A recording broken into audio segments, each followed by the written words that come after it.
When I was 21, I thought I had it all figured out. I also thought credit cards were free money.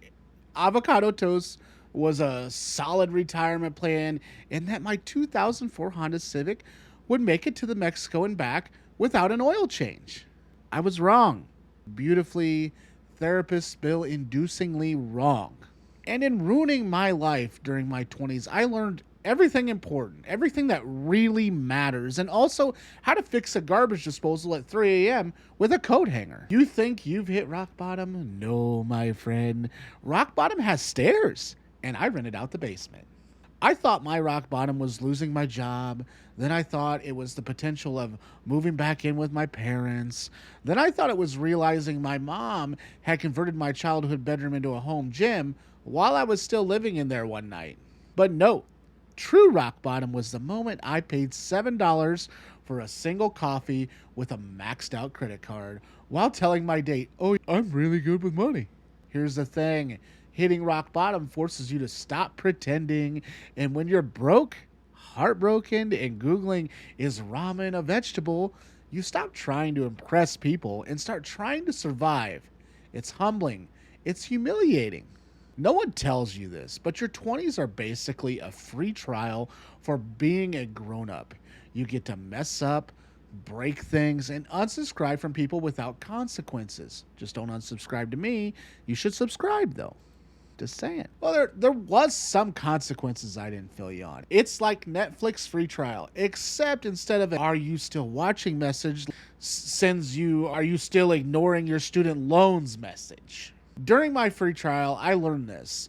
Laundry is not a personality trait. Friendships sometimes end because one of you moves, and sometimes because one of you starts selling essential oils. I used to believe everything was a sign. If I saw the clock hit 11:11, it was a sign. If I saw a butterfly, it was a sign. And if I spilled coffee on my lap, I thought, this must be the universe telling me I'm about to meet the love of my life. Nope. The universe isn't sending you signs at all. You're just connecting random dots so you feel less like you're free falling through chaos. The real sign is you're alive. You have Wi-Fi, and you still have the emotional stamina to make a meme about your suffering.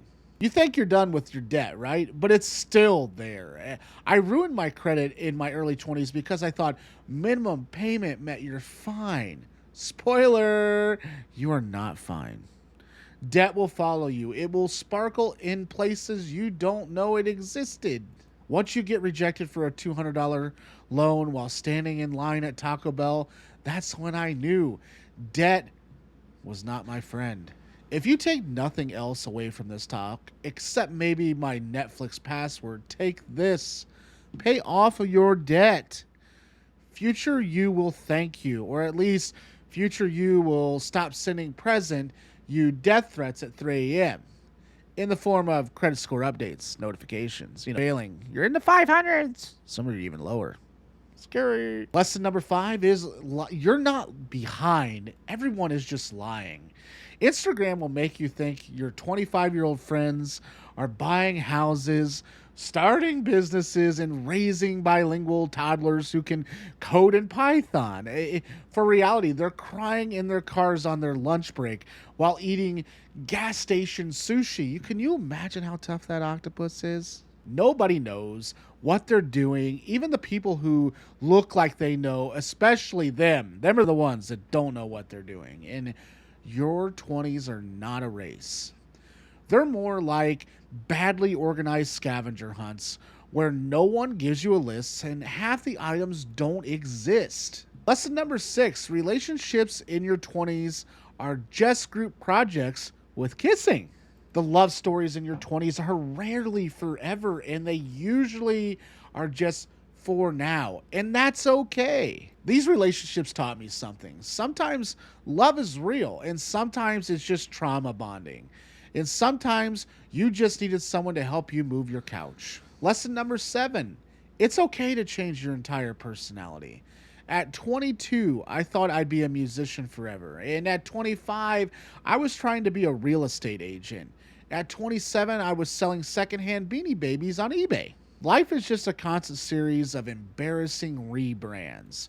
You're not a failure for changing, you're just evolving, or at least patching the holes in your last identity so it sinks slower. Self care isn't always cute as well. Social media made me think self care was bubble baths and face masks. And sometimes it's canceling plans, and sometimes it's going to the dentist after 5 years, which I haven't been in probably way too dang long. And that's just on me. Okay. It's also finally just throwing away that decorative candle you never lit, but somehow moved to three different apartments.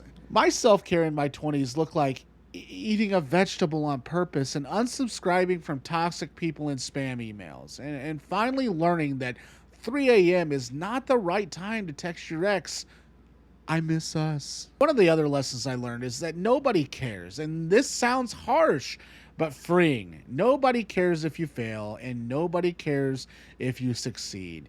People are too busy worrying about their nonsense to think about yours for more than 14 seconds. So post the things, try the things, mess up publicly. The worst case scenario is someone laughs at you, and honestly, that's free marketing. One of the other lessons that I learned, the best story comes from the worst of my decisions. If I had been responsible in my 20s, I would have no good stories. And know that time I tried to sleep in a Walmart parking lot to save money on rent, know that time I accidentally joined a cult because they had free pizza.